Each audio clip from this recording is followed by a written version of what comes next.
오늘 우리에게 주시는 하나님의 말씀은 마태복음 5장 21절에서 32절까지의 말씀입니다. 마태복음 5장 21절에서 32절까지의 말씀을 봉독하겠습니다. 옛사람에게 말한 바 살인하지 말라. 누구든지 살인하면 심판을 받게 되리라 하였다는 것을 너희가 들었으나 나는 너희에게 이르노니 형제에게 노하는 자마다 심판을 받게 되고 형제를 대하여 라가라 하는 자는 고개에 잡혀가게 되고 미련한 놈이라 하는 자는 지옥불에 들어가게 되리라. 그러므로 예물을 제단에 드리려다가 거기서 내 형제에게 원망 들을 만한 일이 있는 것이 생각나거든 예물을 제단 앞에 두고 먼저 가서 형제와 화목하고 그 후에 와서 예물을 드리라. 너를 고발하는 자와 함께 길에 있을 때에 급히 사화하라. 그 고발하는 자가 너를 재판관에게 내어주고 재판관이 옥리에게 내어주어 옥에 가둘까 염려하라. 진실로 내게 이르노니 내가 한 푼이라도 남김이 없이 다 갚기 전에는 결코 거기서 나오지 못하리라. 또 간음하지 말라 하였다는 것을 너희가 들었으나 나는 너희에게 이르노니 음욕을 품고 여자를 보는 자마다 마음에 이미 간음하였느니라. 만일 내 오른손이 너를 실족하게 하거든 빼어내 버리라. 내 백세 중 하나가 없어지고 온몸이 지옥에 던져지지 않는 것이 유익하며 또한 만일 내 오른손이 너로 실족하게 하거든 찍어내 버리라. 내 백세 중 하나가 없어지고 온몸이 지옥에 던져지지 않는 것이 유익하니라. 또 일렀으되 누구든지 아내를 버리려거든 이혼 증서를 줄 것이라 하였으나 나는 너희에게 이르노니 누구든지 음행한 이유 없이 아내를 버리면 이는 그로 간음하게 함이요 또 누구든지 버림받은 여자에게 장가드는 자도 간음함이니라. 아멘. 자, 오늘 21절의 이 말씀부터 32절까지를 읽었는데 또 그 다음 이어지는 33절부터 5장의 마지막까지의 이야기, 그래서 이제 내일 본문에 속해져 있는 말씀까지를 쭉 보면 6가지의 주제를 다루고 있습니다. 자, 이 6가지의 주제는 예수님 사역하셨던 그 2000여 년 전에 유대 땅에서 유대 사람들이 오랫동안 몇백 년 또 몇천 년 지켜왔던 그 율법의 여러 조항들, 그래서 그 율법 가운데서도 그들의 사회를, 그들의 그 삶을 여러 가지로 지탱하기 위해서 세워두었던 여러 규칙과 또 여러 제도적인 법들에 대한 부분에 있어서 너희들이 옛사람은 이렇게 너희들에게 말하였지만 그러나 그 모든 것들을 너희들이 이렇게 생각해야 한다 하고 6가지의 주제를 예수님께서 이제 말씀하여 가르쳐 주십니다. 자, 오늘 그 중에서 이제 3가지의 이야기를 먼저 다룹니다. 살인, 간음, 또 이혼. 자, 그리고 이제 그 다음 본문에 이어서는 맹세, 보복, 또 원수를 사랑함. 자, 이 6가지의 주제에 대해서 너희들이 그 옛사람에게 주어졌던 그 계명들을 너희들이 이렇게 지키는 줄 알지만 그러나 여기에 담겨져 있는 참된 정신은 이것이다 라고 주님께서 이러한 모든 것들을 새롭게 가르쳐 주시는 말씀이 됩니다. 자, 이러한 모든 말씀들은 우리가 어제 보았던 본문의 말씀에서 마태복음 5장 17절 말씀에서 예수님이 이렇게 말씀하셨지요. 자, 내가 이 율법을 폐하러 온 줄로 생각하지 말라. 다시 말하면 내가 구약의 그 모든 선지자들과 또 모세의 모든 그 율법의 말씀들을 내가 다 없애기 위해서 온 게 아니다. 오히려 폐하러 온 것이 아니고 완전하게 하려 함이라 라고 예수님 말씀하셨습니다.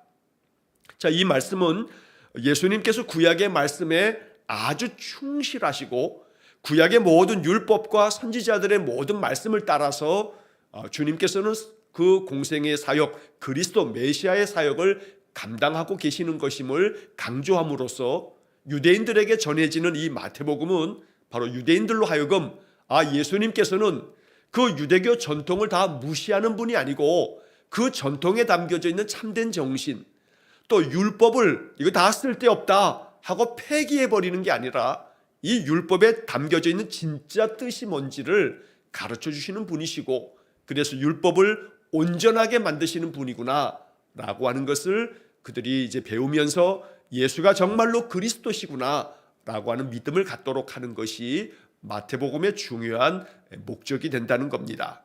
자, 그래서 오늘은 우리가 세 가지의 주제를 오늘 본문 21절에서 32절까지의 말씀을 보게 되어지는데, 자, 이 말씀을 읽으면서 우리가 항상 주의해야 할 것은, 자, 2000여 년 전에 유대인 사회 속에서 그들의 삶의 배경 속에서 이 말씀이 기록됐다는 것을 기억해야 합니다. 다시 말하면 마태복음을 제일 먼저 읽었을 그 당시의 독자들, 자, 이 마태복음이 기록되고 난 다음에 이 마태복음을 읽으면서 예수 그리스도를 믿음 안에서 이제 영접하였던 그 당시 사람들의 그 시대 상황 속에서 이 마태복음이 기록되었다는 것을 이해하는 겁니다.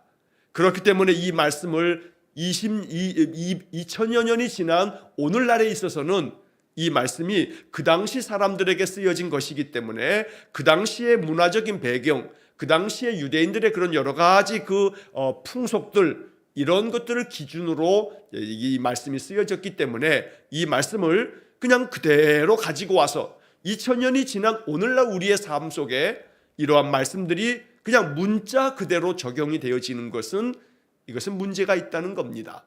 자, 그래서 이 성경의 말씀을 오늘 우리 시대에 맞게끔, 그 당시에는 이러한 뜻으로 전해졌기 때문에 오늘 우리 상황에서는, 21세기를 사는 오늘 우리 현대 사회에서는 이 말씀이 어떻게 이 말씀을 해석하고 이 말씀을 적용해야 할 것인가 라고 하는 것을 우리가 묵상해야 한다는 겁니다. 이러한 것이 바로 신학입니다. 신학이라고 하는 것은 그 2000여 년 전, 또 구약 성경은 거의 3000년이 넘는 그 고대 문서를 우리가 하나님의 말씀으로 받았습니다. 그런데 이 말씀은 바로 2000년, 3000년 전에 사람들에게 쓰여진 말씀이기 때문에 21세기 오늘 우리들에게 있어서 이 말씀에 담겨져 있는 정신이 뭐냐, 이 말씀의 그 본 뜻이 뭐냐, 그래서 오늘 우리들의 삶 속에서는 이 말씀을 어떻게 적용하면서 살아가는 것이 필요하냐라고 하는 그런 문제들을 다루는 것이 신학에서 다루는 내용이 된다는 겁니다. 그래서 우리는 이러한 말씀들을 읽을 때에 우리가 이 말씀을 그냥 문자 그대로만 받는 것이 아니라, 이 말씀에 이러한 신학적인 뜻이 담겨져 있구나라고 하는 것을 목사들의 설교나 또 가르침을 통해서 이 말씀들을 우리가 배우고, 그래서 이 말씀을 온전하게 바르게 해석함으로 인해서 말씀을 내 삶 속에서 어떻게 실천하면 되는가라고 하는 것을 우리가 이제 배우게 되는 것입니다. 자, 먼저 본문의 말씀 21절 말씀부터 26절까지의 말씀에서는 살인에 대한 주제를 다루고 있습니다. 먼저 21절을 보시면 옛사람에게 말한 바 살인하지 말라. 자, 옛사람에게 말한 바. 자, 이 이야기는 옛사람이라고 하는 것은 구약시대의 그 신앙의 선진들, 조상들을 말하고 있는 겁니다. 또 한편 좁게 얘기하면 이 옛사람은 모세를 일컫는 말이고 또 선지자들을 이야기하는 말이기도 합니다. 하나님께서 모세와 선지자들에게 말씀해 주시고 그들을 통해서 또 우리의 조상들에게 말씀해 주셨다라고 하는 뜻입니다. 그래서 하나님께서 우리의 조상들에게 말씀하신 바 율법을 통해서, 십계명을 통해서 살인하지 말라라고 말씀하셨다는 겁니다. 자, 출애굽기 20장에 십계명이 기록되어 있습니다. 출애굽기 20장 13절 말씀해 보면 6번째 계명으로 살인하지 말라라고 하나님께서 명령하셨습니다. 이 말씀이 바로 우리들이 이 세상을 살아가면서 지켜야 할 아주 중요한 하나님의 명령이 됩니다. 자, 그런데 누구든지 살인하면 심판을 받게 되리라 라고 율법은 이 살인하지 말라는 십계명의 말씀을 여러 가지로 또 해석하면서 이 율법을 어떻게 지킬 건가 라고 하는 것들을 담고 있습니다. 자, 그래서 출애굽기 21장 12절 말씀에 보면 사람을 죽인 자는 반드시 죽일 것이나, 이렇게 해서 사람을 죽인 자 역시 그도 역시 죽여야 한다고, 이렇게 율법은 여러 가지 상황에 따라서 그들을 어떻게 처리해야 되는가라고 하는 그런 이 법을 담고 있다는 겁니다. 자, 그래서 이제 21절에 이 말씀은 결국 너희들이 구약의 십계명을 통해서 또 율법의 많은 말씀들을 통해서 살인하지 말라는 말씀을 들었고, 또 만약에 살인하는 사람이 있다면 그는 심판을 받게 된다, 그도 역시 죽임을 당하게 된다 라고 하는 그런 말씀을 너희가 들었을 것이다. 자, 그런데 너희가 이런 것들을 들었으나 그 다음 22절에 나는 너희에게 이르노니 형제에게 노하는 자마다 심판을 받게 되고, 형제에 대하여 라가라 하는 자는 공회에 잡혀가게 되고, 미련한 놈이라 하는 자는 지옥불에 들어가게 되리라. 여러분, 이 본문 22절만 말씀만 보면, 이 문자 그대로 이 말씀을 보게 되면 이게 참 두렵고 떨리는 말씀입니다. 형제들에게, 여기서 형제라고 하는 것은 같은 부모 아래서 태어난 자기의 직계 가족들의 형제들을 말하는 것이기도 합니다만, 동시에 이 말씀은 같이 함께 살아가는 사람들을 형제라고 일컫기도 합니다. 함께 믿음의 삶을 살아가는 사람들, 또 내가 가까이에 지내는 그 이웃들에 대해서도 형제라고 하는 말로 이렇게 말할 수 있다는 겁니다. 그러니까 다시 말하면 자기의 형제들, 자기의 가까이 있는 이들에 대해서 노하는 자, 자, 여기 노하는 자라고 하는 이 표현을 세번역 성경은 성내는 사람, 또 쉬운 성경은 분노하는 사람, 이렇게 번역을 했습니다. 여러분 형제들에게 성을 내거나 분노하거나 노하는 그러한 일이 왜 살다 보면 없겠습니까? 그런데 이 성경의 22절 예수님 친히 하신 말씀이 형제에 대해서 이렇게 성을 내고 분노하고 노하는 사람은 심판을 받게 된다라고 말씀한 겁니다. 또 그 다음에 형제에 대하여 라가라 하는 자는 공회에 잡혀가게 된다. 여기서 라가라고 하는 말은 히브리 말 또 아람 말에서 유래가 되어지는데, 자, 이 라가라고 하는 것은 그 히브리 말 또 아람어에서 욕입니다. 욕. 자, 이 말씀을 세번역 성경은 뭐라고 번역했냐면, 얼간이라고 말하는 사람은, 요즘에는 뭐 얼간이, 에이 얼간이 같은 놈아, 뭐 이런 말 별로 안 씁니다만, 그런데 이제 이 세번역 성경은 얼간이라고 하는 그런 말로 번역을 해놨습니다. 사전을 찾아봤더니 얼간이라고 하는 말은 댐댐이가 변변치 못하고 덜 된 사람, 이 얼간이라고 말하는데, 이걸 라가라고 하는 이 말을 이렇게 번역을 해놓은 겁니다. 그러니 자기의 형제들에 대해서 이거 이 미련한 놈아, 이 댐댐이가 대먹지 못한 놈아, 이렇게 말하는 사람은 공회에 잡혀가게 된다. 여러분, 이 공회라고 하는 것은 사법기관이기도 합니다. 그러니 이 공회에 잡혀간다라고 하는 것은 사법기관에 잡혀가서 그거에 따른 적절한 그런 벌을 받게 된다는 이야기이기도 합니다.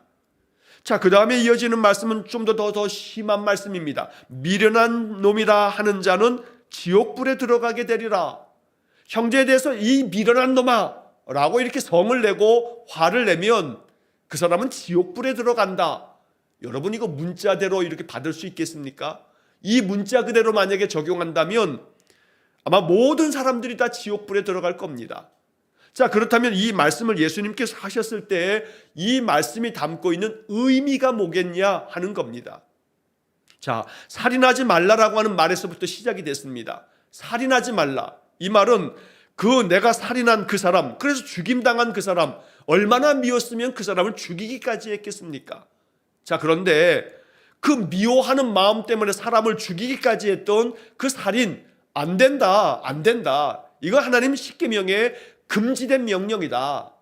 자, 그런데 너희들은 이 살인하지 말라라고 하는 이 계명을 들었지만, 그러나 나는 너희들에게 이 율법이 더욱더 온전해지려면 너희들의 마음의 동기까지, 마음에 품고 있는 생각까지 가다듬어야 한다.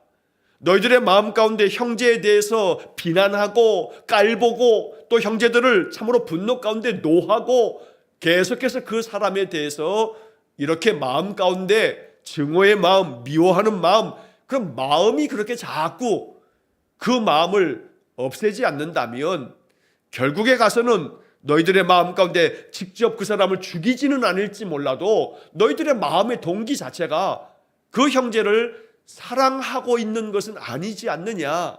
그러니까 이 말씀은 보다 더 살인하지 말라라고 하는 이 계명을 적극적으로, 더 능동적으로 이 말씀을 예수님께서 해석해 주셨다는 겁니다. 나는 사람을 죽이지는 않았어 라고 이렇게 면죄부를 얻을 수 있는 것은 아니라는 겁니다. 그러니까 마음 가운데 형제에 대해서 가까이 있는 나의 친구들과 내 이웃들과 함께 신앙의 삶을 사는 또 교우들과 마음 가운데 내 마음에 들지 않는 사람이 왜 없겠습니까? 마음에 들지 않으면 하는 일마다 참 밉습니다. 꼴배기 싫습니다.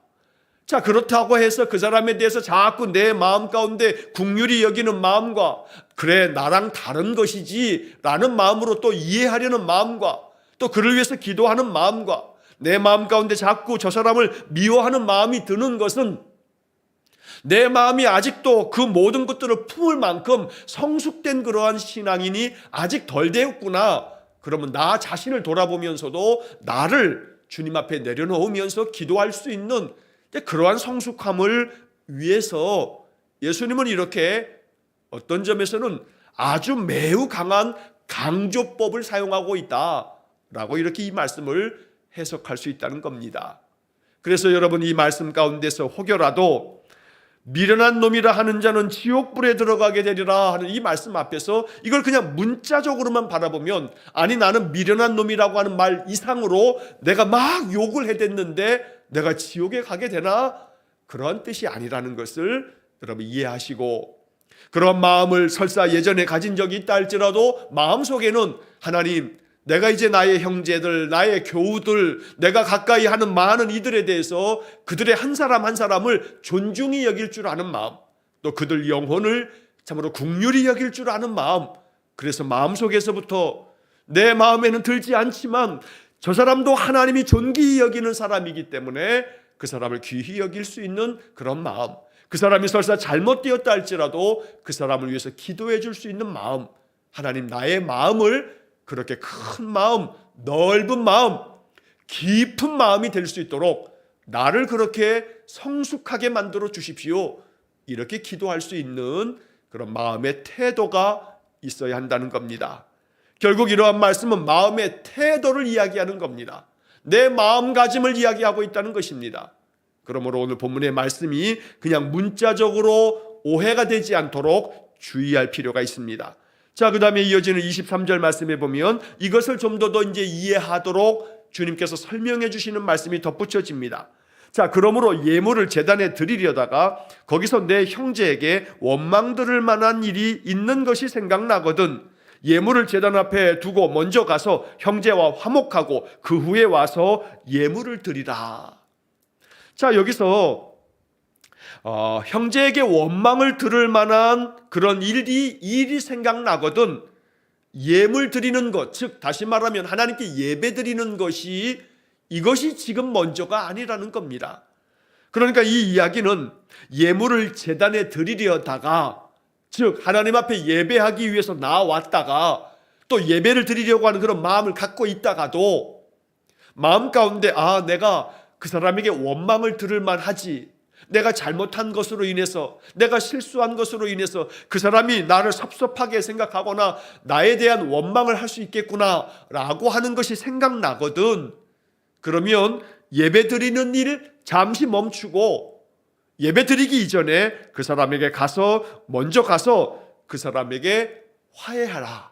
그 사람과 함께 이 모든 것들을 다 풀고 화목하고 난 다음에 그 다음에 와서 하나님께 예물을 드리며 예배하라 라고 말씀하시는 겁니다.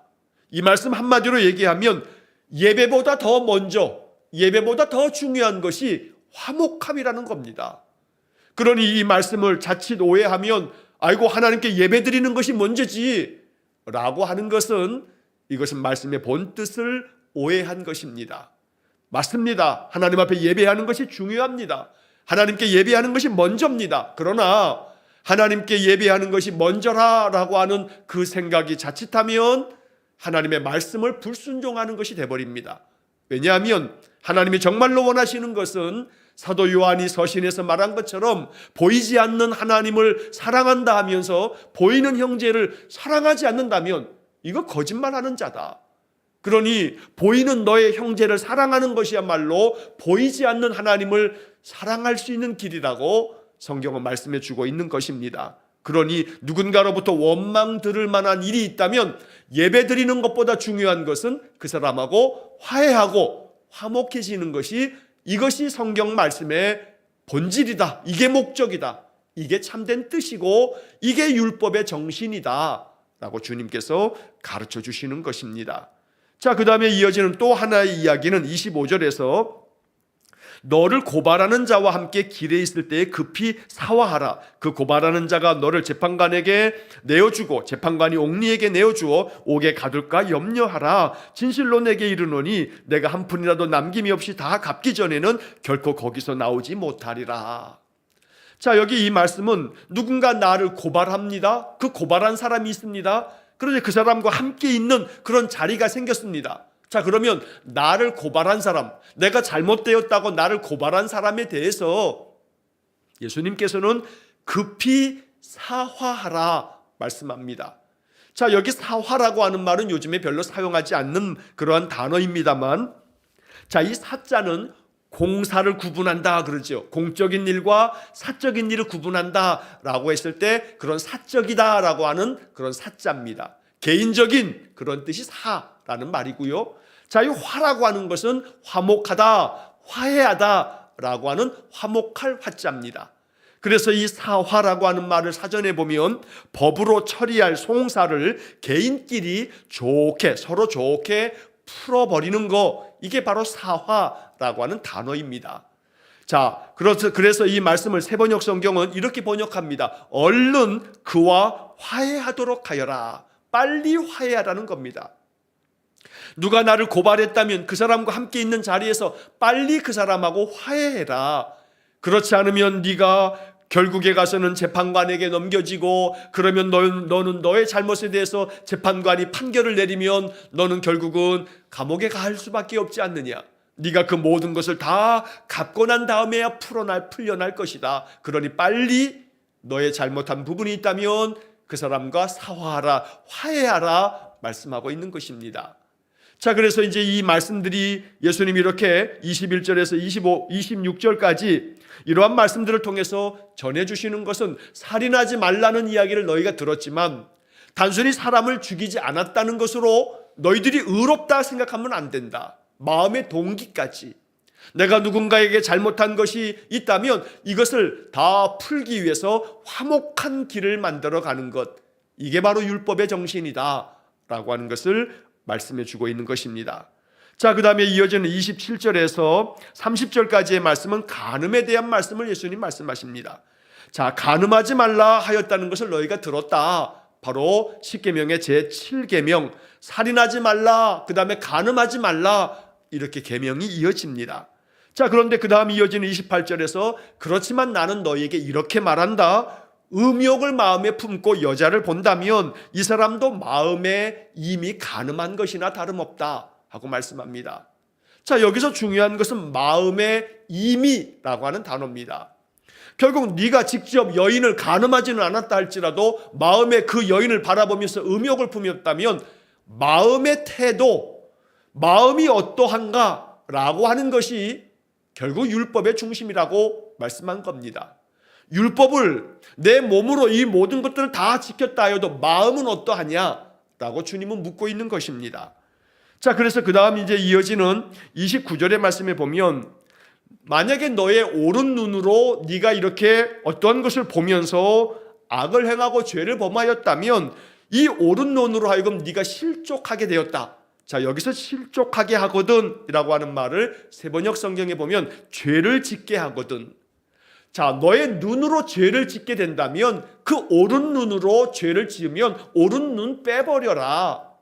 오른 눈이 없이 온 몸에 하나라도 그냥 없어지고 그리고 지옥에 들어가지 않는 것이 더 유익하지 않냐. 그러니까 오른 눈으로 내가 무언가 죄악된 것을 보고 죄악된 생각을 품고 그러면 그냥 그 눈을 빼버려라. 눈 하나 없더라도 눈 하나 없는 채 천국 가는 게 낫지. 그 온몸 다 가지고 결국 지옥에 가는 것보다 이게 더 낫지 않냐 라고 말씀하고 있다는 겁니다. 자, 다시 한번 말씀드립니다. 이건 강조법입니다. 다시 말하면 눈으로 죄를 지었다고 해서 눈을 뽑는다면 아마 모든 세상 사람들이 눈이 다 없을 겁니다.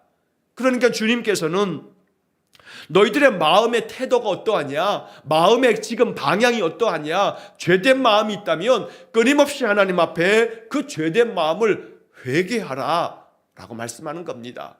또 짓고 또 짓고 같은 죄를 반복하여 짓는다 할지라도 진심 어린 마음으로 그 순간만큼은 회개하라. 그러면 이것이 어느 때인가는 이제 그 회개가 쌓이고 쌓이다 보면 언젠가는 그 죄가 나에게서 멀어져 있습니다. 그것이 내 마음 가운데 내 심령에서부터 그 죄가 아주 역겨워집니다. 그 죄를 끊어버릴 날이 있습니다. 그러니까 같은 죄라 하여도 아이고 같은 죄를 또 회개하네. 내가 이렇게 기도하고 또 그 죄를 짓네. 여러분 걱정하지 마십시오. 같은 죄를 짓고 또 기도하고 같은 죄를 짓고 또 회개하고 또 회개하고 또 회개하고 똑같은 죄를 100번, 1000번, 10,000번 회개하더라도 그렇게 하시면 됩니다. 그러다 보면 어느 때인가 성령께서 우리의 마음에 강하게 역사하셔서 그 죄악된 것들이 정말로 역겨울 정도로 그거 거부하게 됩니다. 이것이 바로 하나님께서 우리를 연단시켜가는 과정입니다. 자, 그래서 결국은 너에게 있어서 만약에 너의 오른손이 죄를 짓는다면 이것은 지금 이 오른손으로 죄를 지면 그 오른손도 그냥 찍어내버려라, 잘라버려라.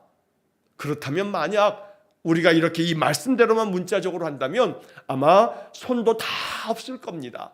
결국 예수님께서는 이 말씀을 통해서 우리에게 너희들의 마음이 어떠한지를 봐야 된다. 너희들이 몸으로 직접 살인하지 않았고 간음하지 않았다 하여도 너희들의 마음이 어떠하냐. 결국 모든 율법의 말씀은 그 속에 담겨져 있는 정신은 결국 우리의 마음 그 깊은 곳까지 하나님은 요구하고 계신다는 것을 알아야 합니다. 그렇게 됐을 때 마음까지도 온전해지는 것이 하나님이 원하시는 의로움이 된다. 그러면 이것을 누가 이룰 수 있겠는가? 아마 이룰 수 있는 사람이 없을 겁니다. 그래서 우리는 항상 하나님 앞에 나오면서 회개하며 내가 하나님의 말씀대로 살지 못하였던 불순종과 불신앙에 대해서 하나님 앞에 기도하는 겁니다. 그러면 하나님께서 우리를 계속해서 우리를 성숙되어지도록 계속해서 우리를 연단의 모든 과정을 통해서 하나님의 거룩한 백성으로 만들어 가실 겁니다. 자, 그 다음 마지막으로 31절 32절의 말씀은 이혼에 대한 말씀을 이야기합니다. 여러분 이 말씀도 주의할 필요가 있습니다. 누구든지 아내를 버리려거든 이혼 증서를 줄 것이라 율법에 그렇게 말씀하고 있습니다. 신명기 24장에 나오는 이야기를 이렇게 이야기하고 계시는 겁니다. 자, 그래서 아내를 버리려면 이혼 증서를 써주고 버려라. 이게 율법의 말씀인데 이것도 오해하면 안 됩니다. 고대 세계에서는 그 모세가 살던 그 당시에 이 계명이 주어질 때는 남자들이 남성 중심 사회다 보니까 여자들을 인간적인 인격체로 여기지 않았습니다. 여자들은 그냥 하나의 도구에 불과할 뿐. 그러니까 여자를 학대하고 또 많이 폭력을 행사하고 그냥 내버리기도 하고 그냥 소유물처럼 취급했던 겁니다.